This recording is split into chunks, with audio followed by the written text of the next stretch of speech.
ലോക ചാമ്പ്യന്മാരായ അർജന്റീനയുടെ പരിശീലക സ്ഥാനത്ത് തുടരുമെന്ന് വ്യക്തമാക്കി ലയണൽ സ്കലോണി. നവംബറിൽ ബ്രസീലിനെതിരെ നടന്ന ലോകകപ്പ് യോഗ്യതാ മത്സരത്തിനു ശേഷം സ്കലോണി പറഞ്ഞ വാക്കുകളിൽ ആരാധകർക്കുണ്ടായിരുന്ന ആശങ്കകൾക്കാണ് ഇതോടെ അവസാനമായത്. ആ മത്സരത്തിനു ശേഷം സ്കലോണി അർജന്റീന പരിശീലക സ്ഥാനത്ത് തുടരുമെന്ന കാര്യത്തിൽ വ്യക്തത ഉണ്ടായിരുന്നില്ല. എന്നാൽ അർജന്റീന ടീമിൽ നിന്നും മാറി നിൽക്കാനോ ഗുഡ് ബൈ പറയാനോ താൻ ഉദ്ദേശിച്ചിട്ടില്ലെന്നാണ് സ്കലോണി കഴിഞ്ഞ ദിവസം വ്യക്തമാക്കിയത്. ഒന്ന് നിർത്തിയതിനു ശേഷം കൂടുതൽ ചിന്തിക്കാനുള്ള സമയമാണ് എടുത്തതെന്നും അർജന്റീന ടീമിനൊപ്പം എന്തൊക്കെയാണ് ഇനി ചെയ്യേണ്ടതെന്നാണ് താൻ ആലോചിക്കുന്നതെന്നും സ്കലോണി വ്യക്തമാക്കി.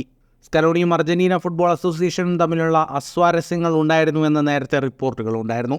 ഇതിൻ്റെ യാഥാർത്ഥ്യം വ്യക്തമല്ലെങ്കിലും നിലവിൽ എല്ലാ പ്രശ്നങ്ങളും പരിഹരിക്കപ്പെട്ടുവെന്നാണ് സ്കലോണിയുടെ വാക്കുകളിൽ നിന്നും വ്യക്തമാവുന്നത്. അർജന്റീന ആരാധകർക്ക് വലിയ സന്തോഷമാണ് ഈ വാർത്ത നൽകുന്നത്. കഴിഞ്ഞ 3 വർഷത്തിനിടയിൽ അർജന്റീന ടീമിന് സാധ്യമായ എല്ലാ കിരീടങ്ങളും നൽകിയ പരിശീലകനാണ് സ്കലോണി. നിലവിലുള്ള പരിശീലകരിൽ ഏറ്റവും മികച്ച തന്ത്രങ്ങൾ കൈവശമുള്ള മാനേജറായി വിലയിരുത്തുന്ന സ്കലോണി അടുത്ത ലക്ഷ്യം കോപ്പ അമേരിക്ക നിലനിർത്തുകയാണ്.